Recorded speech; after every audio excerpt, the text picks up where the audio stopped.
매일 아침 책 읽기로 하루를 시작하는 행복 습관, 미라클 독서입니다. 오늘 함께 읽어볼 책은 월가의 영웅, 비트코인을 접수하다. 비트코인이 오르는 이유와 비트코인의 전망.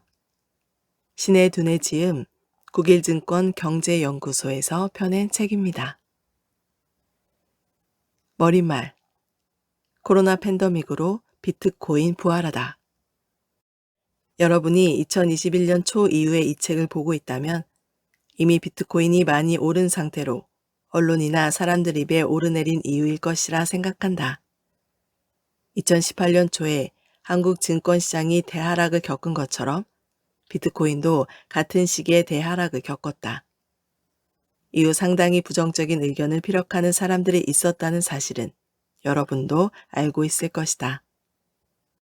그로 인해 비트코인 투자는 실패였다고 생각했다가 엄청난 가격 상승에 다시 관심이 생겨 이 책을 찾은 분들도 있을 것이다. 사람들의 관심은 비트코인 가격이 크게 올랐다는 것과 누구누구가 몇 배를 벌었네와 같은 이야기다. 그런 이야기가 솔솔 들려오기 시작하면 그제야 관심과 투자가 이어진다. 그렇지만 여러분의 생각과 다르게 이런 상태에서 투자는 상당한 리스크에 노출된 투자라는 점을 반드시 알고 있어야 한다. 비트코인은 왜 부활했고 지속적인 상승을 보이는지 그 이유를 알아야 한다. 그걸 제대로 공부해야 투자의 위험을 없앨 수 있고 이 책을 쓴 것도 그런 이유에서다. 2018년부터 시작된 비트코인의 하락은 통화 유동성의 축소에서 비롯된다. 2018년 미국의 연방준비제도는 4번의 금리 인상을 예고한다. 그로 인해 시장에서 통화 유동성이 떨어지면서 비트코인은 물론 이머징 국가의 대표격인 한국 주식은 코로나 이전까지 하락세가 이어졌다. 코스피는 2019년이 돼서야 서서히 회복하는 모습을 보였다. 2017년에도 금리 인상으로 인한 유동성 축소는 있긴 했다. 연준은 1년에 4번 정책 금리를 어떻게 할 것인지 보여주는데 연준의 가이드에서는 계속적인 금리 인상은 아니었다. 그러나 마지막 4번의 금리 인상이 기정사실화된 이후부터 시장은 하락이 시작되었다. 이머징 마켓과 비트코인 시장은 유동성 자산에 의해 움직여왔다는 것을 여실히 보여주는 대목이었다. 이 책에서는 비트코인의 가격 상승 원인과 앞으로의 전망, 전체 자산 시장의 변화들을 다루었다. 비트코인 암호화폐만 살펴볼 것이 아니라 주식이나 다른 자산 시장과의 상관관계를 살펴볼 수 있도록 했다. 2020년 코로나 이후로 한국은 원화 강세를 맞이하고 있다. 한마디로 달러 약세의 시대에 놓였다는 말이다. 달러 인덱스라는 것이 있다. 세계 주요 6개국 통화 대비 미국 달러의 평균적인 가치를 나타내는 지표다. 달러 인덱스가 시작된 1973년 3월을 기점으로 그 기준점을 100점으로 해서 달러가 강해지면 수치가 올라가고 달러가 약해지면 수치가 내려간다. 비트코인과 한국 증권시장이 최고조에 이르렀던 2017년 말부터 2018년 초까지 달러 인덱스는 88로 저점을 찍었다. 이 책을 쓰고 있는 2021년 1월 1일에도 달러 인덱스는 90을 깨고 내려가 있다. 그리고 비트코인은 최고점을 다시 경신해 3,800만 원을 뚫었다. 이 책을 읽고 나면 비트코인과 한국 증시는 달러 약세일 때 상대적으로 가격이 오른다는 것을 알아차릴 수 있을 것이다. 달러 약세를 해칭하기 위해 이머징 마켓의 자산으로 수요가 몰리기 때문이다. 그러면 2021년은 달러가 강세로 갈 수 있을까? 코로나 백신이 나와 있는 상태이지만 예방 효과는 확실히 확보되지 않은 상태이고 코로나로 인한 빈곤층 확대 등으로 결국 미국은 달러 유동성을 당장에 멈출 수는 없을 것이다. 또 한 가지 우리가 확인할 수 있는 사실은 2020년부터 2021년 현재까지 코로나로 힘든 상황이 계속돼도 돈을 벌고 부를 일구는 사람들을 볼 수 있다는 것이다. 언택트 시대에 잘 맞는 비즈니스를 하는 사람들뿐 아니라 자산시장에서도 그 모습을 볼 수 있다. 이미 부동산과 주식시장에서의 엄청난 상승으로 부자는 탄생했다. 미국의 유동성 확대는 돈의 가치를 끌어내리고 돈으로 투자하는 상품의 가격은 모두 끌어올린다. 여러분은 코로나로 인해 2020년 소비가 축소되고 자영업자가 어렵다는 이야기를 많이 접했을 것이다. 심지어 디스플레이션 이야기도 나온다. 그런데도 명품 소비와 비싼 자동차 수요는 증가하고 있다. 우리나라 소비 변화 중 가장 눈여겨볼 것이 바로 명품과 그랜저급 고급 세단의 판매량이다. 이 두 가지는 부동산을 제외하고 사람들이 돈을 벌면 소비하게 되는 가장 고가의 제품이다. 명품 가방과 고급 차는 부동산이나 주식이 상승하면 매출이 증가하는 품목이다. 2020년 코로나로 인해 내수시장 소비 감소에도 불구하고 부동산의 가격 상승이 왔고 자동차와 명품의 소비가 증가하는 현상이 온 것이다. 코로나 지원금으로 통화량이 증가하자 일어난 현상이다. 통화 유동성이 증가할 때 돈이 들어갈 수 있는 모든 자산의 가격이 올라간다. 이럴 때는 주식이든 부동산이든 비트코인이든 아무것도 투자하지 않는 분들은 손해를 보고 있다는 이야기가 된다. 만약 현금을 그대로 들고 있다면 손해를 보는 걸까? 한국 영화 중에 지금은 맞고 그때는 틀리다라는 제목이 있다. 이 말은 자산시장에서 가장 적합한 말이라고 나는 생각한다. 지금은 맞고 나중에는 결국 틀린 말이 될 테니까. 유동성이 늘었을 때는 적극적으로 투자에 뛰어드는 것이 맞다. 이럴 때는 자산 증식에 최선을 다해야 한다. 코로나가 종식될 쯤부터 미국의 연준과 각국의 중앙은행은 금리 상승을 준비하게 될 것이다. 그러면 우리는 자산 축소라는 상황을 대비해야 한다. 이 대목에서 저를 미친놈이라고 하는 분도 있겠죠. 연준 2023년까지 제로 금리 유지 시사 등의 기사를 많이 본 분들은 그럴 일 없다고 할 것이다. 어째서 1, 2년 안에 금리가 오를 것이라고 장담하는지 궁금한 분들은 이 책을 계속 읽어주기를 바란다. 여러분이 지금 현금이 많다면 아무런 투자를 하지 않아도 향후 3년 후에는 큰 기회를 맞이하게 될 것이다. 굳이 대출을 받아가며 리스크를 감수하고 투자를 진행할 필요는 없다. 그러나 거의 대부분의 한국인들은 빚이 많은 것이 사실이다. 여러분들이 안고 있는 부채를 최대한 줄이고 현금 확보가 가능하도록 노력해야 한다. 바이든 당선 이후 재무장관으로 발탁된 제닛 렐런에 대해 언론에서는 또다시 양적 완화를 진행할 것으로 보는 시각이 지배적이다. 2009년 금융위기 이후 벤 버냉킹 연준 의장 시절에 부의장을 하면서 양적 완화를 단행했던 경험 때문이다. 하지만 2014년 연준 의장에 취임한 제닛 앨런이 2018년 초 퇴임하기 전까지 벤 버냉키가 풀어낸 양적 완화를 다시 거두어들이는 형태의 금리 인상을 진행했다는 점을 잊지 말아야 한다. 이것은 이머징 국가의 상당 부분 위기를 가져오는 결과로 이어진다. 미국은 실업률이 4% 이하로 내려가면서 미국 경기가 회복되었다고 판단하면 금리를 다시 올리지만 우리에겐 그 파장이 크다. 낮은 대출이자로 한국으로 몰려왔던 자금은 다시 미국으로 유턴할 것이기 때문이다. 2021년 당장은 코로나 상황으로 실물경제 붕괴로 유동성을 줄일 수 없는 상황이다. 그로 인해 자산의 상승은 이어질 수 있다. 비트코인은 물론 부동산, 금, 주식, 달러 등이 아직도 투자 적격기가 될 수 있지만 주의점을 살펴가면서 투자 시장에 대응하길 바란다.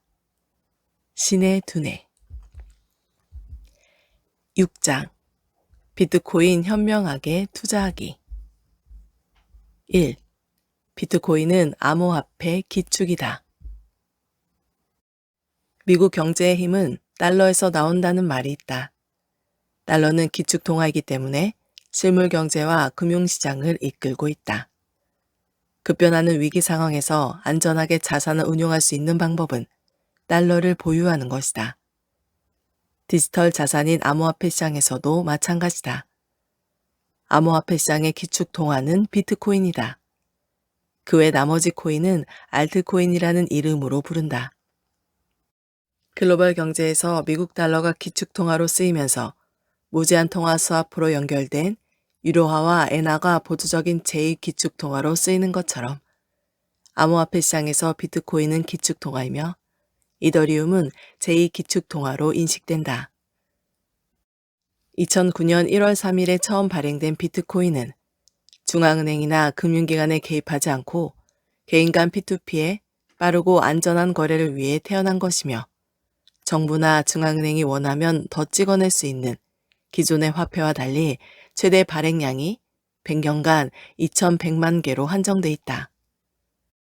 또 이더리움은 오픈소스인 비트코인을 기반으로 만든 가장 대표적인 알트코인으로 2015년 7월 천재 프로그래머 비탈릭 부테릭이 개발했다. 2020년 12월 31일 현재 750달러 선에서 거래되고 있으며 시가총액 853억 달러로 비트코인에 이어 2위다. 2018년 1월에는 1380달러 선까지 올랐던 적이 있다. 투자를 처음 시작한 사람들의 욕심. 부동산 투자에서 성공한 사람들은 주식 투자에도 성공하는 경우가 많다. 그 사람들은 수익을 5년, 10년 사이클로 보기 때문이다. 부동산을 사놓고 수익은 5년으로 생각하고 느긋하게 기다린다. 주식 투자를 하는 사람이나 비트코인 투자를 하는 사람 중에 초보 투자자들은 상승장일 때 시장에 들어오는 경우가 참 많다. 가격 상승에 대해 뉴스가 많이 나오고 책도 많이 팔리고 있다면 그때는 이미 어느 정도 가격이 올라 있는 상태일 것이다. 물론 이런 상승장에 들어오면 돈을 벌 수는 있다. 다만 너무 욕심을 부리면 안 된다.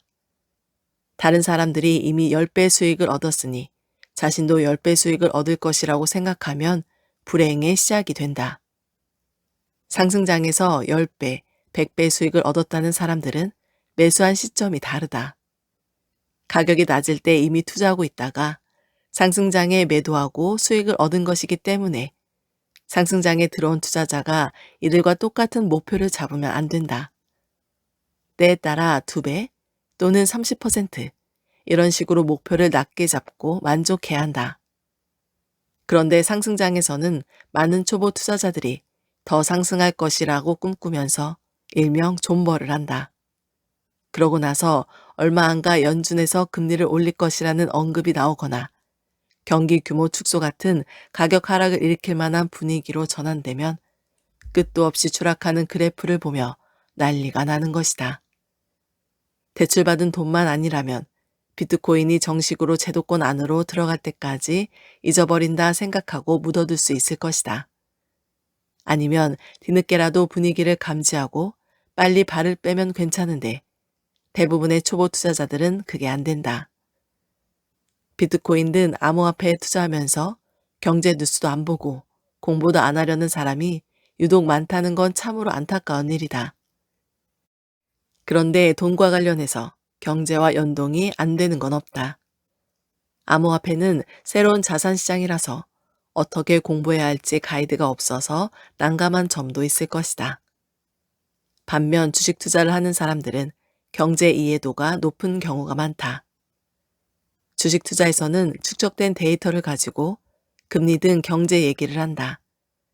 그런데 내가 비트코인 암호화폐 투자 강의에서 금리 얘기를 꺼내자 처음에 미친 소리라고 하는 사람도 있었다. 은행권에서 비트코인 관련 서비스를 할 것이라고 예측했다가 비트코인은 탈중앙화 화폐인데 무슨 헛소리냐고 욕도 먹었다. 페이스북 같은 IT 기업이 블록체인 암호화폐를 개발하려고 뛰어들 것이라고 말했을 때도 마찬가지였다. 그렇지만 이 모든 것이 지금은 현실화됐다.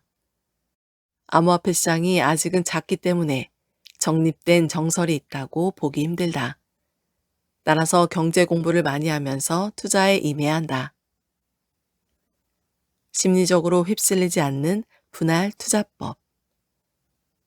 미국 달러가 기축 통화인 글로벌 금융시장에서 미국 주식시장과 한국 주식시장은 여러 가지 경제 상황에 따라 주가가 오르고 내린다. 그동안 우리나라 기업의 영업이익이 한 해 잘 나왔다고 해서 주가가 무조건 상승세를 타는 건 아니었다. 미국 연준의 금리 정책, 일본의 양적 완화 등이 더 많은 영향을 준다. 큰 정책의 물길이 바뀌면 아무리 은행의 비트코인 관련 서비스 등 호재가 있어도 흐름을 바꿀 수는 없다. 2021년 비트코인 투자는 흐름이 좋은 상태이긴 하지만 2022년까지 연결되지 못하고 상황이 바뀔 수도 있다. 정책 방향을 살피면서 투자 방향을 잡아야 안전하다. 투자를 시작할 때는 큰돈을 넣어놓고 가격 변동에 따라 일희일비할 것이 아니라 경제 상황을 살피면서 몇 번에 나눠 투자하는 것을 추천한다. 만약에 100만 원을 투자할 생각이라면 20만 원을 비트코인에 투자한다. 그러나 무턱대고 시장에 뛰어드는 것이 아니라 떨어지는 걸 보면서 매수에 들어가야 한다. 크게는 상승 추세라고 해도 조정장이 오기 때문에 가능하다. 금리 하락이 유지되면서 유동성이 좋다고 판단될 경우 가격이 조정을 받아 조금 내려갔을 때 20만 원을 더 써서 추가로 매수에 나선다. 그렇게 경제 공부를 하고 경제 상황을 보면서 또 20만 원만큼 더 매수한다. 그리고 40만 원은 잠시 남겨놓는다. 그러다가 내가 샀던 60%보다 엄청난 하락이 오면 그때는 남은 40%를 다시 20만 원씩 나눠서 산다. 그게 아니라 만약 반등한다면 그대로 두면 된다. 공부를 하면서 알트코인이 오르고 있다면 그동안 눈여겨보았던 코인에 40% 남겨놨던 나머지 금액을 투자할 수도 있다. 반대로 큰 추세의 하락이면 비트코인 매수 시점을 잡기에는 더 좋다. 가격이 떨어졌을 때 사고 올랐을 때 파는 건 투자의 기본이다. 금융시장의 유동성이 좋은가? 비트코인에는 대략 4년마다 반감기가 있다. 이때는 채굴량이 절반이 되면서 희소성이 부여되기 때문에 가격이 오른다는 기대감이 생긴다. 그런데 그와 동시에 살펴봐야 할 것이 미국 대통령 선거다. 미국 대통령 선거도 4년 주기이며 2021년 1월은 새로운 미국 대통령이 취임한 시기다. 주가가 떨어질 때 대통령이 재선에 성공한 적이 없다는 통계를 보면 미국 대통령으로 당선된 제일 조건은 주가가 올라야 한다는 것이다. 주가가 올랐다는 건 금리 등의 통화 정책을 완화적으로 했다는 걸 의미한다. 실제로는 대선 직전보다는 새로운 미국 대통령이 임기를 시작하면 많이 올랐다. 임기를 막 시작했을 때가 대통령의 힘이 가장 막강할 때다. 취임 초기의 대통령은 대체로 1년 동안은 경기 부양책을 펴기 위해 금리를 낮춰주면서 양적 완화를 많이 한다.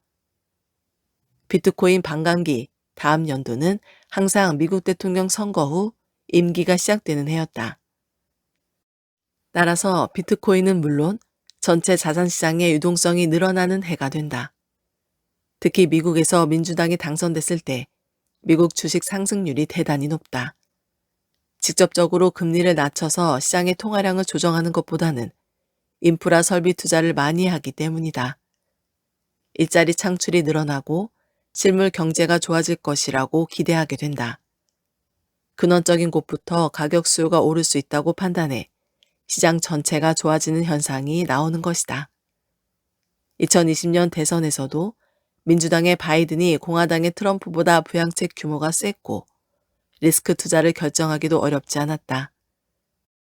이건 비트코인 옹호론자 입장에서도 같다. 바이든이 파리기후 협약을 다시 재개하고 글로벌 경제를 다시 연동시킬 것이라고 해서 월가 투자자들은 예전처럼 다시 수출 수입이 잘 될 수 있는 상황을 기대했을 것이다. 주가는 올랐는데 다음 연도에도 미중 무역 전쟁이 계속되어 수출이 안 되고 거품이 꺼진 현상이 나올까봐 공포감을 갖고 있었을 것이다.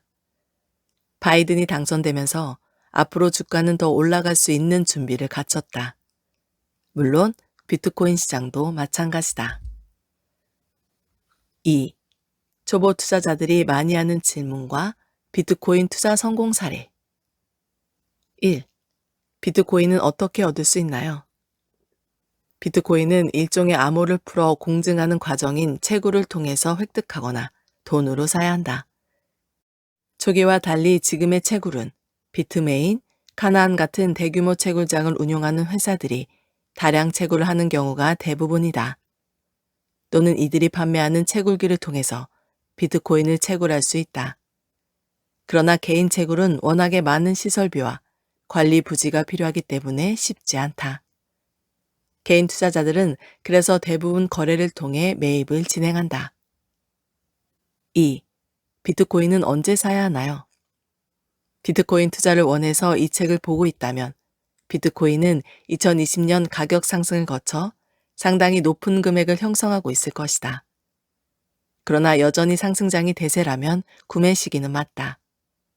우리의 바람과 다르게 많은 사람들이 비트코인 시장에서 잘못된 매매를 한다. 가지고 있는 모든 자금으로 소위 말하는 몰빵을 하기 때문이다. 처음 투자를 진행하는 분이라면 일단은 적은 금액으로 매수를 진행하고 일주일, 길게는 한 달 이상 가격 추이를 보면서 지금이 상승장인지 하락장으로 전환하는 시기는 아닌지 큰 방향성을 반드시 체크해야 한다. 최초에 샀던 가격보다 낮은 가격이 올 때를 노린다면 손해보는 일은 극히 적을 것이다. 3. 상승과 하락의 방향은 무엇을 보고 알 수 있나요? 비트코인이 오르는 원인의 핵심은 양적 완화다. 미국 연준이 양적 완화를 지속하면서 달러의 약세가 유지되고 있는지를 봐야 상승이나 하락의 방향을 판단할 수 있다.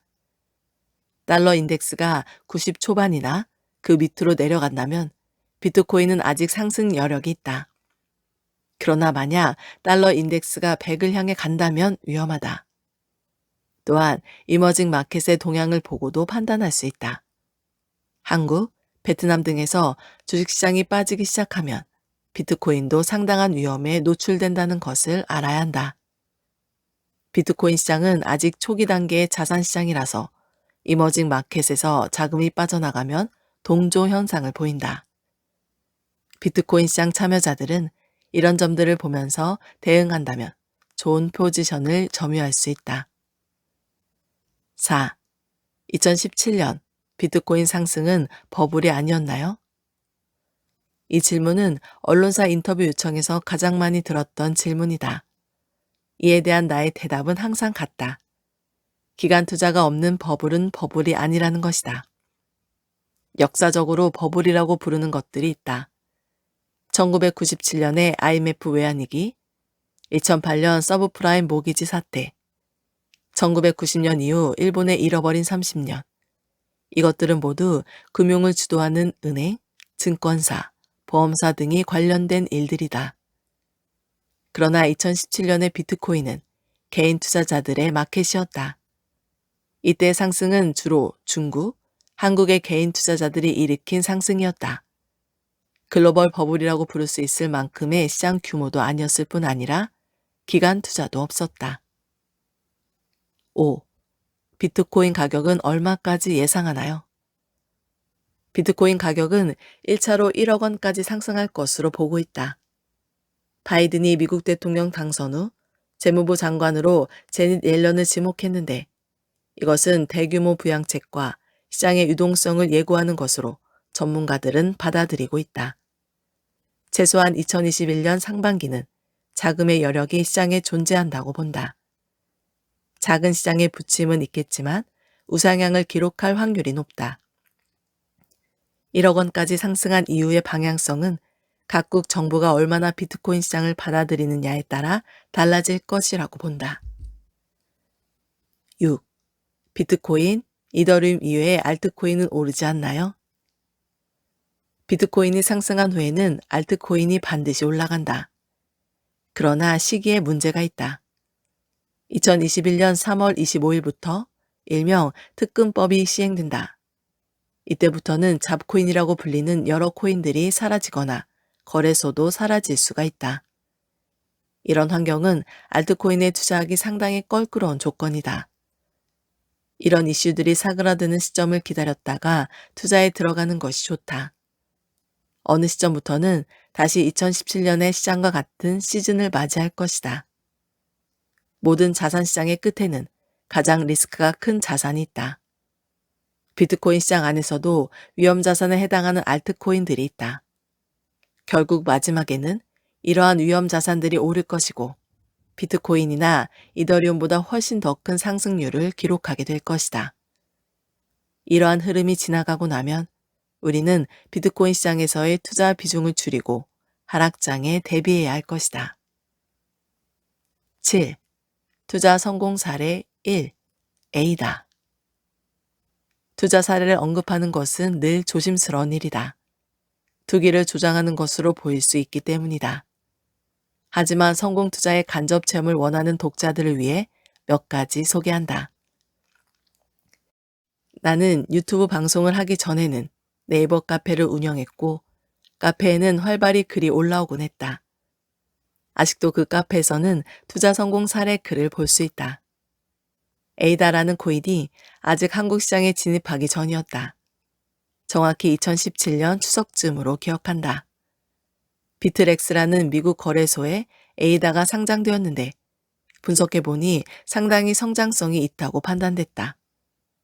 나는 에이다가 37원일 때 500만 원을 투자했고 카페에도 추천했다. 그리고 이날 코인이 2배로 뛰는 바람에 많은 축하 글과 감사 글이 올라왔다. 그중 한 분은 바로 절반을 매도해 추석 선물로 아내에게 가방을 선물했다며 감사 인사를 전해오기도 했다. 문제는 그 뒤에 발생한 일들이었다. 급등 뒤에는 반드시 급락이 따라온다. 37원에서 60원 사이에 매수한 에이다는 결국 17원까지 하락했다. 카페에서는 망한 거냐? 폭락해서 힘들다 등 엄청난 글들이 달렸고 나는 일주일 정도 엄청나게 욕을 먹었다.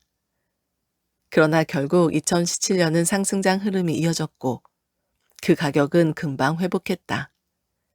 오랫동안 저점을 높여가며 오르다가 결국 피날레는 1990원까지 찍는 대세 상승이었다. 이후로 에이다는 2018년 대세 하락장을 맞아 30원까지 다시 추락했고 현재는 가장 높은 수익률을 기록한 2020년을 마쳤다. 당시 재밌는 일들이 많았는데 기억나는 분들이 몇 분 있다.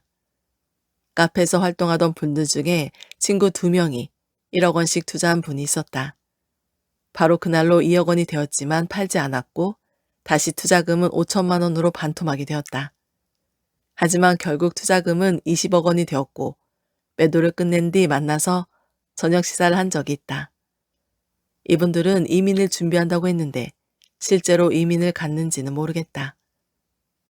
채굴장 투자와 ICO 사기로 몇 천만 원의 돈을 잃고 오프라인 강의에 참석했던 여자분이 있었다. 이미 많은 돈을 손해본 상태라 투자 여력이 없다고 했는데 마지막에 나를 찾아온 날은 케이크를 들고 왔다. 8천만 원 정도로 투자금을 불릴 수 있었고 원금을 회복했다며 감사 인사를 전했다. 그때 그분에게 수익 실현을 해서 결혼 자금으로 쓰는 게 어떻겠냐고 농담 아닌 농담을 했는데 수익 보조는 잘 되었는지 궁금하다. 내가 구매한 500만 원치 에이다는 5억 6천만 원까지 상승했다. 그러나 수익 실현을 하지 못했던 나 역시 2018년 대세 하락장을 겪었고 다시 500만 원을 기록하는 우여곡절을 경험했다. 8. 투자 성공 사례 2. 지속적인 투자. 언젠가 나를 찾아온 50대 여자분이 있었다. 이분은 2015년부터 비트코인만 투자했는데 정말 존경스러운 투자를 진행한 분이다. 2017년 말까지 매도는 단 한 번밖에 없었는데 아들이 결혼하게 되어 아파트를 구매하는 것이 매도 목적이었다. 이분의 투자 포인트는 돈이 생길 때마다 비트코인을 샀다는 것이다. 30만 원이 있으면 30만 어치를 사고 300만 원이 있으면 300만 원 어치를 샀다. 그런데 2021년 현재 비트코인 가격을 생각하면 아파트 한 채 값에 수익 실현을 할 수 있을 정도로 돈을 벌 수 있을까 의심이 들 것이다. 이분은 비트코인이 100만 원 정도도 안 하던 시절에 구매 내역이 다수 있기 때문에 가능했다. 지금까지 누적 투자금은 1억 원 정도였는데 그 돈이 180억 원까지 오른 것을 확인했다. 내가 코인 시장에 접했던 가장 큰 금액까지는 아니지만 비트코인만으로 거둔 수익으로는 가장 크다. 이분이 존경스러운 것은 500만 원까지 떨어진 비트코인을 단 한 번도 매도하지 않고 오히려 1000만 원 이하로 떨어졌을 때 2억 원의 과감한 비트코인 매수를 추가로 진행했다는 것이다. 지금 이분의 자산은 말할 수 없을 정도로 불어나 있다. 이분의 투자 수익을 자랑하려고 하는 건 아니다. 주목해야 할 점은 이분의 투자 철학이다. 지속적인 장기 투자로 가져가는 이분의 태도는 반드시 살펴봐야 할 대목이다. 성장성을 판단한 후에는 꾸준히 매입하고 긴 시간 홀딩하는 전략은 워렌 버핏의 투자를 닮아 있다. 이것이 결국은 승리하는 개인 투자자의 가장 현실적인 성공 비결이다. 얼마 전 언론에서 삼성전자 주식 투자로 대박이 나서 이슈가 된 택시기사 분이 있다. 지금은 전원 생활을 하고 있다고 하시는데 이분의 투자 방법도 역시 동일하다. 기나긴 시간을 인내하는 것만이 시드가 작은 개미들이 기관 투자자나 외국인 투자자를 이기는 유일한 방법일 것이다. 2021년이 되고서야 코인 시장을 놓고 하는 분들이라면 반드시 1년, 2년 안에 큰 부자가 되겠다는 환상은 버려야 한다. 최소 5년의 시간을 인내하며 꾸준히 매수에 나서고 관리하고 종목 선정을 해야 한다. 비트코인이 비싸면 이더리움, 펀더멘털 좋은 코인들을 알아보고 구매할 수 있도록 꾸준히 공부하고 관리해야 한다. 9. 투자 성공 사례 3. 300만 원으로 200억 만들기.